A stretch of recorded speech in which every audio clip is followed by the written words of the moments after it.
449장입니다.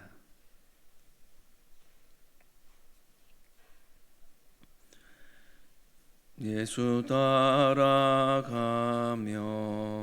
복음 순종하면 우리 행할 길 완하겠네.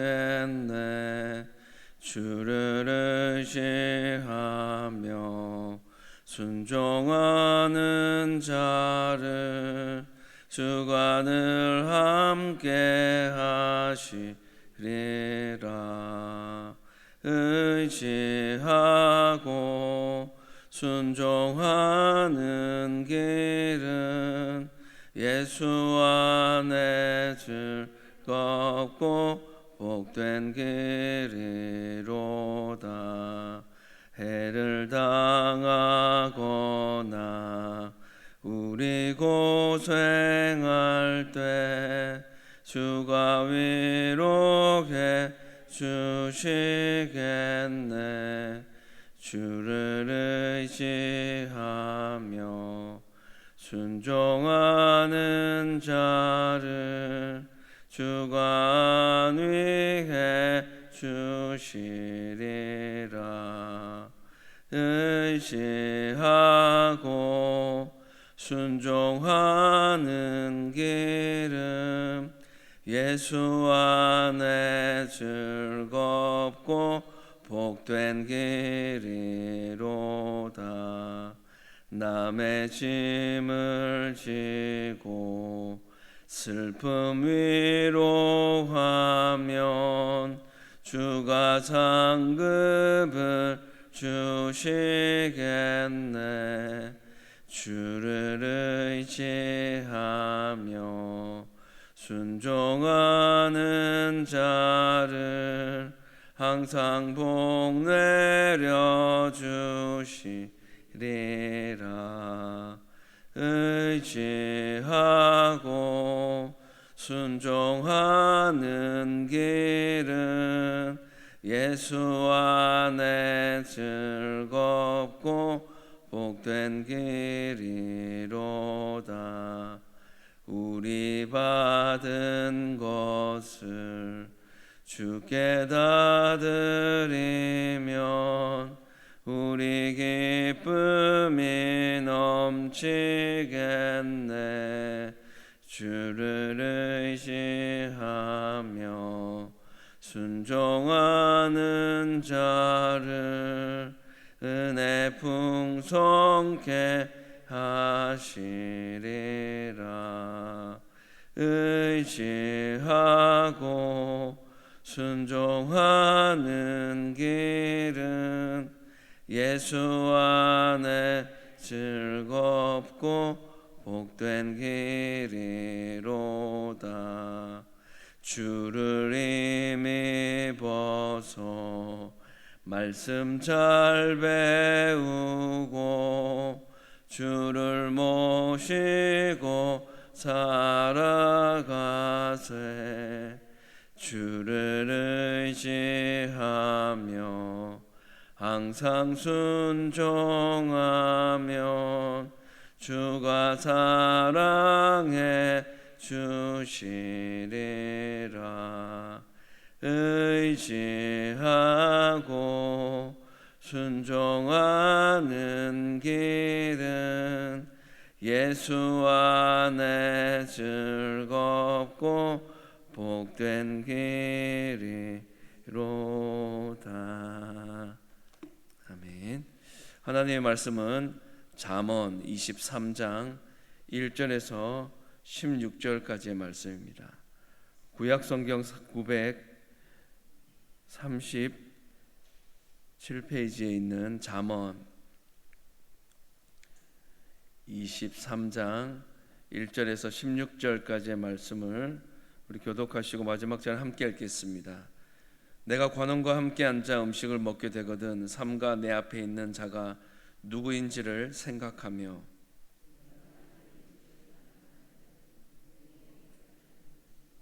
그의 맛있는 음식을 탐하지 말라. 그것은 속이는 음식이니라.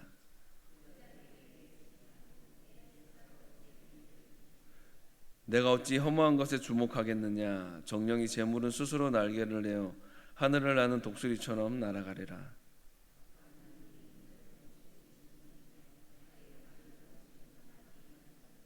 대저 그 마음의 생각이 어떠하면 그 위인도 그러한즉 그가 내게 먹고 마시라 할지라도 그의 마음은 너와 함께하지 아니함이라.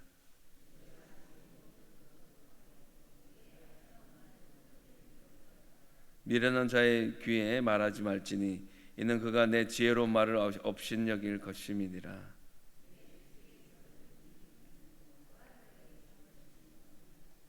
대저 그들의 구속자는 강하시니 그가 너를 대적하여 그들의 원한을 풀어 주시리라.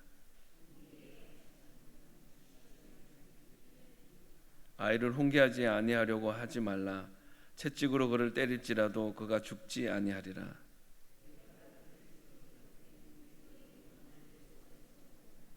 내 아들아, 만일 내 마음이 지혜로우면 나 곧 내 마음이 즐겁겠고 만일 내 입술이 정직을 말하면 내 속이 유쾌하리라.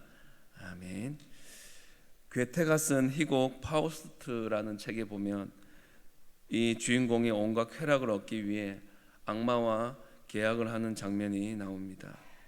문학 작품 속의 내용이기는 하지만 실제 삶에서도 영혼을 욕망과 맞바꾼 사람들이 참 많이 있습니다. 세상 문화 역시 그런 삶을 부채질합니다. 때로 사람들은 부러운 것을 보면서 이런 말을 하곤 합니다. 부러우면 지는 거다.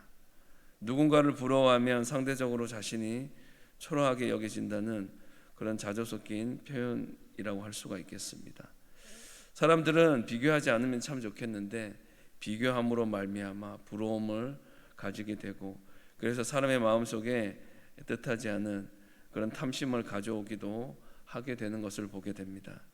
탐심은 자신에게 주어진 것 이상을 탐하는 마음입니다. 탐심은 죄입니다. 성경은 탐심을 우상 숭배로 정의합니다. 골로새서 3장 5절의 말씀입니다. 그러므로 땅에 있는 지체를 죽이라. 곧 음란과 부정과 사욕과 악한 정욕과 탐심이니 탐심은 우상 숭배니라. 그렇게 말씀하고 있습니다. 우리가 제어할 수 있는 방법이 없습니다. 물질이 많으면 만족하는 법이 없다라는 것입니다. 그렇다면 탐심을 물리치는 방법은 무엇이 있을까요? 그리고 돈을 주인 삼는 이 시대에 신자인 우리는 어떻게 살아가야 할지에 대해서 오늘 본문의 말씀을 통하여서 우리가 도전을 받고 또 말씀을 마음판에 새기고 바른 길로 나아가는 귀한 이 시간이 되었으면 좋겠습니다. 1절에서 3절 말씀 제가 읽어드리겠습니다. 내가 관원과 함께 앉아 음식을 먹게 되거든 삼가 내 앞에 있는 자가 누구인지를 생각하며 내가 만일 음식을 탐하는 자이거든 내 목에 칼을 들 것이니라. 그의 맛있는 음식을 탐하지 말라. 그것은 속이는 음식이니라. 1절에서 3절 말씀은 높은 사람과 식사하는 특수한 상황을 설정하고 있습니다. 그리고 음식을 탐하는 것을 경고하는 내용을 담고 있습니다. 화려한 음식을 보지 말고 음식 앞에 앉아있는 자가 누구인지 생각하라고 경고합니다. 만약 평가받는 자리에서도 음식을 탐하는 마음이 생기거든 목에 칼을 대고서라도 절제하라고 명합니다. 왜냐하면 그 음식은 속이는 음식, 즉 사람을 평가하는 미끼가 될 수도 있기 때문에 그렇습니다. 이처럼 탐심의 유혹을 이기는 힘은 절제에 있습니다. 성도 눈앞에 있는 음식이 아니라 음식을 통해 그 사람이 어떠한지를 달아보려는 평가자의 마음을 볼 수 있는 그런 눈, 안목을 갖추어야 한다라는 것입니다. 4절 5절 말씀 함께 읽겠습니다. 부자 되기에 애쓰지 말고 내 사사로운 지혜를 버릴지어다. 내가 어찌 허무한 것에 주목하겠느냐. 정령이 재물은 스스로 날개를 내어 하늘을 나는 독수리처럼 날아가리라. 이 4절 5절의 말씀은 부를 추구하는, 재물을 추구하는 그런 욕망을 금지하는 경고성 조언입니다. 4절에 내 사사로운 지혜, 이 말이 의미는 무엇이냐면 당신의 통찰력을, 당신의 모든 역량을 부자 되려는 것에 힘쓰고 애쓰지 말고 그런 노력과 수고를 멈추라 라고 말씀하고 있습니다. 수단과 방법을 가리지 않고 그렇게 세상적인 유익을 취하려는, 돈을 벌려는 욕망을 버리라는 뜻입니다. 잠언에서는 대체로 재물 그리고 불의 이런 것들을 통해 현실적인 성격을 비난하지 않고, 부를 획득하는 것은 부지런함이나 지혜로운 노력, 검소함, 여호와를 통해 얻어지는 것이다 라고 말씀합니다. 부를 복으로 여겼습니다. 겸손과 하나님을 경외하는 것에 대한 보상으로 주어지는 것이 재물이고 영광이고 생명이다 라고 제시하고 있습니다. 그러나 동시에 부자들은 저주의 대상으로 언급하기도 합니다. 그런 의미에서 이 5절의 조언도 굉장히 강력한 의미를 담고 있습니다. 이 5절의 말씀은 이렇게 정리해 볼 수 있겠습니다. 너의 눈에서 부자 되는 것을 날려보내라. 거기에는 아무것도 없다. 왜냐하면 악착같이 돈 벌어 부자 되는 것은 하늘의 독수리처럼 날개짓하며 날아가는 것 같기 때문이다 라고 말씀하고 있습니다. 이처럼 독수리에 빗댄 은유를 통해서 부자 되는 것에 몰두하지 말 것을 경고하고 있습니다. 돈을 벌기 위해 애쓸수록 근심이나 불만족, 온갖 종류의 악한 풍습들과 건전하지 않은 것들에 우리의 마음과 생각이 그렇게 끌릴 수도 있기 때문에 그렇습니다. 그것을 잘 보여주는 또 신약 성경의 말씀이 있습니다. 디모데전서 6장 6절에서 10절의 말씀입니다. 그러나 자족하는 마음이 있으면 경고는 큰 이익이 되느니라. 우리가 세상에 아무것도 가지고 온 것이 없음에 또한 아무것도 가지고 가지 못하리니 우리가 먹을 것과 입을 것이 있은즉 족한 줄로 알 것이니라. 부하려 하는 자들은 시험과 올무와 여러 가지 어리석고 해로운 욕심에 떨어지나니 곧 사람으로 파멸과 멸망에 빠지게 하는 것이라. 돈을 사랑함이 일만하게 뿌리가 되나니 이것을 탐내는 자들은 미혹을 받아 믿음에서 떠나 많은 근심으로서 자기를 찔렀도다. 재물은 새와 같이 언제든지 사라질 수 있습니다. 그런 재물을 얻기 위해 과도히 우리가 집착하는 것은 어리석은 일입니다. 그러므로 성도라면 돈에 대해 절제하는 마음을 가져야 합니다. 돈을 사랑하는 것은 일만하게 뿌리가 됩니다. 믿음을 버리고 근심에 빠지기 쉽습니다. 하나님이 주신 것에 만족할 때 탐심을 물리칠 수 있습니다. 세상의 것으로 체험받는다고 우리의 욕심, 우리의 고집, 우리의 교만함이 사그라들지 않습니다. 하나님이 주셨을 때, 우리가 내면이 채워졌을 때 비로소 우리는 참된 만족과 안식을 누릴 수가 있는 것입니다. 우리는 이 세상에 올 때 아무것도 가지고 오지 않았습니다. 세상을 떠날 때도 아무것도 가져가지 못합니다. 우리가 세상에 온 목적이 무엇입니까? 부자가 되는 것이 아닙니다. 세상을 떠날 때까지 힘써야 할 것은 돈을 많이 버는 것이 아니라는 말입니다. 인생의 목적으로 삼으며 목숨을 거는 재물은 이처럼 허무한 것입니다. 독수리처럼 날개를 달고 하늘로 헐헐 날아가 버린다는 것을 꼭 기억할 수 있기를 바랍니다. 탐심은 타오르는 불과 같아서 많이 가지면 가질수록 그 불길은 더 커져서 재물을 더욱 탐하게 될 수밖에 없습니다. 그러니 탐심을 물리치고 그런 물질적인, 그런 세상적인 그런 돈 사랑에 빠지지 않게 되기를 주님의 이름으로 부탁을 드립니다. 6절에서 8절 말씀 제가 읽어드리겠습니다. 악한 눈이 있는 자의 음식을 먹지 말며 그의 맛있는 음식을 탐하지 말지어다. 대저 그 마음의 생각이 어떠하면 그 위인도 그러한즉 그가 내게 먹고 마시라 할지라도 그의 마음은 너와 함께하지 아니함이라. 내가 조금 먹은 것도 토하겠고 내 아름다운 말도 헛된 대로 돌아가리라. 이 잠언의 저자는 음식보다 더 중요한 것은 음식을 베푼 사람의 의도, 숨은 의도라고 그렇게 말하고 있습니다. 사람이 탐심에 사로잡히면 다른 사람에게 쉽게 이용당할 수밖에 없습니다. 물질의 모든 생각과 마음이 집중되어져 있으면 우리는 분별하고 판단하는 그런 기준이 흔들릴 수밖에 없습니다. 그러지 않으려면 욕심에 사로잡히지 않도록 그렇게 철저히 자신을 쳐서 복종시키는 그런 영적인 습관이 있어야 합니다. 그렇게 할 때 우리의 유혹거리도 줄어들게 됩니다. 그렇게 할 때 세상의 숨은 의도를 간파하고 분별할 수 있게 되어집니다. 이런 분별의 지혜가 우리 안에 충만하면 누구에게도 이용당하지 않고 믿음의 그런 견실한 삶을 살아갈 수가 있게 되는 것입니다. 9절의 말씀 함께 읽겠습니다. 미련한 자의 귀에 말하지 말지니 이는 그가 내 지혜로운 말을 업신여길 것임이니라. 절제는 가르침에도 필요합니다. 미련한 사람에게는 아무 말도 하지 않는 게 오히려 나을 수도 있습니다.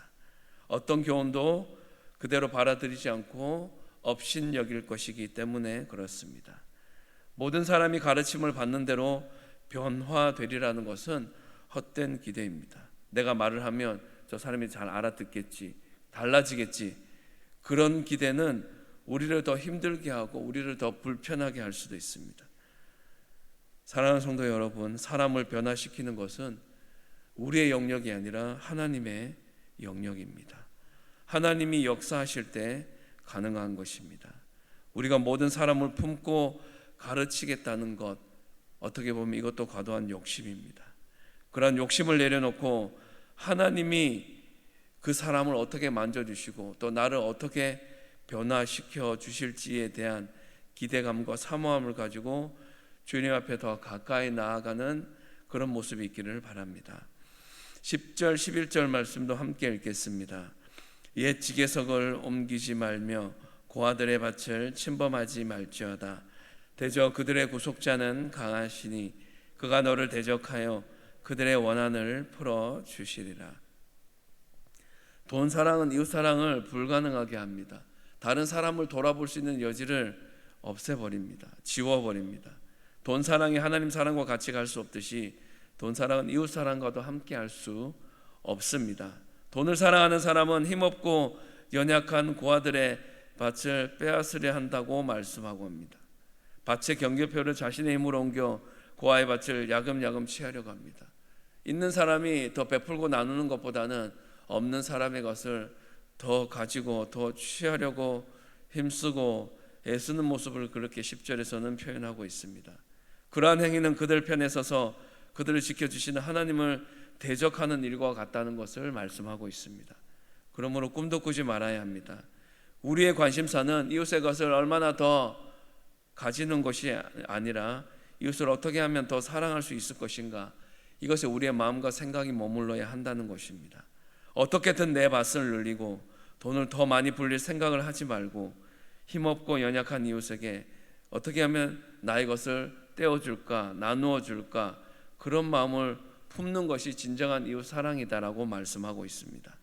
하나님을 사랑하고 이웃을 사랑함으로 그런 세상의 물질의 위험을 물리치는 그런 삶의 자리가 이어지게 되길 주님의 이름으로 부탁을 드립니다.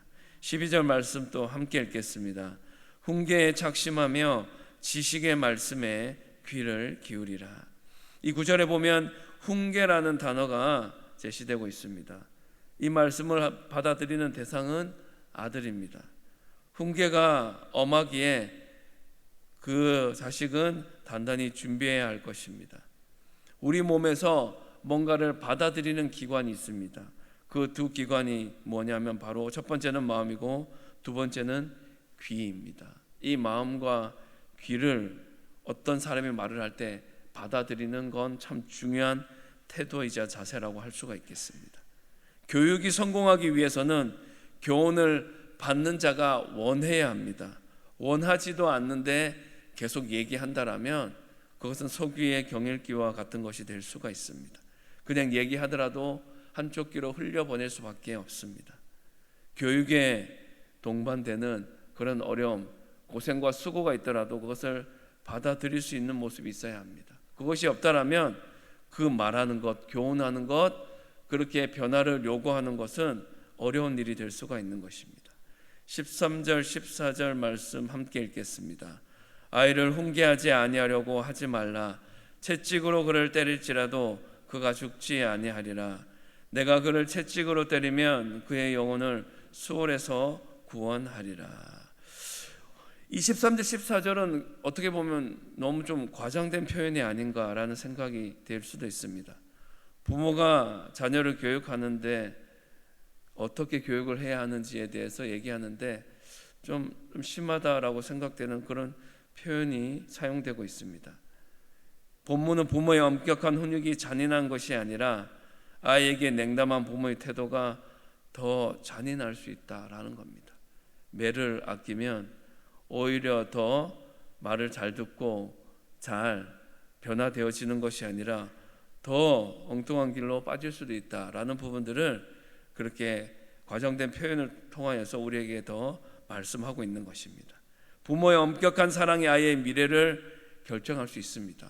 매는 필수다라는 말을 하는 것이 아니라 때로는 채찍질과 같은 그런 엄한 훈계가 분명히 우리의 자녀들 가운데 또 우리가 알고 있는 우리의 이웃과 성도들 가운데도 그런 말을 할 수 있는 그런 귀가 입술이 열려져 있어야 한다라는 것입니다. 그러기 위해서는 부모가 먼저 말씀을 통해서 성경적인 교훈을 잘 받아들여야 합니다. 전제가 있습니다.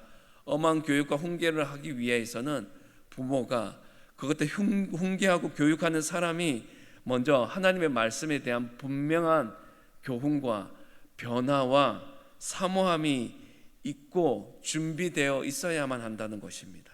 그래야 자식도 부모님의 훈계를 잘 받아들일 수가 있는 것입니다. 덮어놓고 그렇게 잘못한 것에 대한 지적만 한다면 그 자식은 변화되지 못할 것입니다.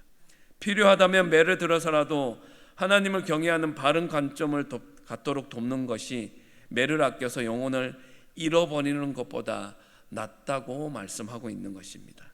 그렇지만 자신이 먼저 지혜를 받는 것이 올바른 훈육의 시작이라는 것을 어떠한 순간에도 잊어버리지 마라 라고 잠언의 저자는 우리에게 교훈적으로 말씀하고 있습니다. 마지막 15절 16절도 함께 읽겠습니다. 내 아들아, 만일 내 마음이 지혜로우면 나 곧 내 마음이 즐겁겠고 만일 내 입술이 정직을 말하면 내 속이 유쾌하리라.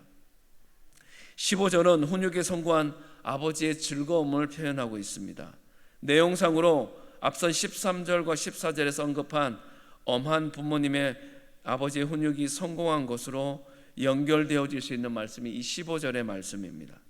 한편이 지혜로우면 다른 한편은 즐거울 수 있다라는 것을 말씀하고 있습니다. 이 15절의 마음이라는 단어는 히브리어 원어로는 심장을 뜻합니다. 그리고 16절에 나오는 속이라는 내 속이 유쾌하리라 해서 속은 히브리어 원어로 콩팥을 의미합니다. 이 15절과 16절에 사용된 심장과 콩팥은 한상처럼 성경의 여러 부분에서 언급되기도 합니다. 특히 콩팥은 지혜서에서 아주 드물게 나타나는데 잠언에서는 오늘 이 본문에서만 사용되고 있습니다. 이 콩팥은 어떠한 역할을 하는 곳이냐면 깊은 정감의 자리입니다. 그리고 그곳에서 즐거움과 고통을 느끼기도 합니다. 훈육자의 심장, 콩팥이 제각기 뛰놀고 기뻐하는데 이는 우리 인생의 깊은 부분에 해당하는 그런 우리의 내면까지도 충만함을 경험하는 것입니다. 겉으로 드러나는 그런 즐거움을 넘어서서 이제 우리의 즐거움이 내면까지 깊숙이 그렇게 스며들 수 있는 즐거움으로 자리 잡기를 주님은 우리에게 원하고 계시는 것입니다. 이 즐거움은 무엇입니까? 아버지의 그 아들에 대한 승인입니다. 그 아들에게 의욕을 불어넣는 동기가 되어줄 수가 있다라고 말씀하고 있습니다. 아들의 지혜로운 마음은 마치 지혜 자체가 말하는 것처럼 자신을 드러내고 아들의 말은 무엇이 옳은지 그른지를 분명하게 드러낼 것이다라고 얘기하고 있습니다. 공동체나 사람에게 해로운 것이 전혀 없고 오히려 공동체를 든든하고 견고하게 세워가는 역할을 이 올바른 훈육이 감당할 수 있다라고 얘기하는 것입니다. 말씀을 정리하겠습니다. 사람은 욕심을 경계해야 합니다. 욕심을 좇으면 삶의 질서가 무너집니다. 성도는 절제를 구해야 합니다. 절제는 성령의 열매입니다. 성령님이 주시는 절제를 통해 우리 안에 탐심을 물리칠 수 있습니다. 성령님이 주시는 절제의 열매로 경건한 삶, 유익을 끼치는 삶을 누릴 수 있는 여러분들 되시기를 바랍니다. 돈을 사랑하면 일만항의 뿌리가 됩니다. 돈을 사랑하면 부자 되기 위해서는 험한 인생을 살게 됩니다. 또한 이웃사랑이 아닌 이웃착취에 힘쓰게 되며 성경적인 자녀 사랑에서도 벗어나 세속적인 자녀 사랑에 치우치게 될 수도 있습니다. 그러니 나를 위해 이웃을 위해 그리고 사랑하는 자녀를 위해 돈을 사랑하는 위험에 빠지지 않고 늘 말씀을 통하여 우리에게 교훈하고 훈계하는 그 성경적인 가르침에 우리의 기준과 우리의 마음이 머물러서 세상적인 그 어떤 재물이나 그런 유익을 추구하지 않는 믿음의 삶을 살아갈 수 있게 되길 주님의 이름으로 부탁을 드립니다. 기도하겠습니다. 주님, 탐심을 이기며 세상의 숨은 의도를 간파하고 분별하게 하는 절제의 힘을 키워가게 하여 주시옵소서. 개인적인 지식과 같은 세상적인 통찰력으로 부유함을 추구하려는 마음과 행동을 멈추게 하여 주시옵소서. 수단과 방법을 가리지 않고 어떻게 해서든지 돈을 벌려는 그런 세상적인 욕망을 온전히 내려놓고 살기를 원합니다. 하나님을 경외하며 겸손함을 도모하는 삶을 살아가도록 도와주시며 이를 통해 그분이 부어주시는 재물과 영광과 생명을 체험받는 삶을 살게 하옵소서. 근심과 불만족, 해악된 삶의 행동들, 세상의 불건전한 것들의 마음을 빼앗기는 일이 생기지 않도록 주님, 저희들의 마음을 지킬 수 있도록 주님 도와주시옵소서. 보이는 것보다 보이지 않는 신령한 것을 사모하는 영적 분별력이 날카롭게 세워지는 은혜 베풀어 주옵소서. 내가 누군가를 변화시킬 수 있다고 하는 마음보다 하나님의 일하심을 통해서만 사람의 마음과 생각이 변화를 일으킬 수 있다는 사실을 놓치지 않게 하여 주시옵소서. 우리 안에 하나님과 세상을 모두 붙잡고 싶어하는 혼합주의적인 모습을 이제 정리하기 원합니다. 육신의 정욕, 안목의 정욕, 이생의 자랑보다 하나님과 이웃을 더 사랑함으로 세상적인 방식의 자랑과 드러냄의 유혹을 이겨내는 그리스도인이 되게 하여 주시옵소서. 지혜의 근본이자 출발점이 되시는 하나님의 말씀을 삶 속에 잘 적용하고 실천함으로 올바른 믿음의 길을 걸어가게 하여 주시옵소서. 바라고 원하기는 지혜로운 마음을 잘 담아내는 내면의 그릇을 채우고 우리 입술을 통해 성도와 이웃을 살리고 회복시키는 말과 행동을 표현하는 삶을 그렇게 유기적으로 살아내게 하여 주시옵소서. 우리가 속한 공동체나 이웃에게 선한 영향력을 끼치며 선한 데는 지혜롭고 악한 데는 미련한 자가 되어 공동체를 든든하게 견고하게 세워가는 일에 앞장서는 하나님의 자녀 되게 하여 주시옵소서. 2023년도 이제 얼마 남지 않았습니다. 남은 시간 동안 해야 하는 일을 잘 마무리하게 하시고 새로운 해를 맞이하며 주님 안에서 날마다 새로워지는 경험을 사모하는 모습으로 살아가게 하여 주시옵소서. 여전히 우리를 괴롭히는 육신적인 상처와 아픔이 온전히 치유되고 회복되는 놀라운 은혜가 더 강력하게 환우들과 성도들에게 충만히 임하게 하여 주시옵소서. 예수님의 이름으로 기도합니다. 아멘. 하늘에 계신 우리 아버지, 아버지의 이름을 거룩하게 하시며 아버지의 나라가 오게 하시며 아버지의 뜻이 하늘에서와 같이 땅에서도 이루어지게 하소서. 오늘 우리에게 일용할 양식을 주시고 우리가 우리에게 잘못한 사람을 용서하여 준 것 같이 우리 죄를 용서하여 주시고 우리를 시험에 빠지지 않게 하시고 악에서 구하소서. 나라와 권능과 영광이 영원히 아버지의 것입니다. 아멘.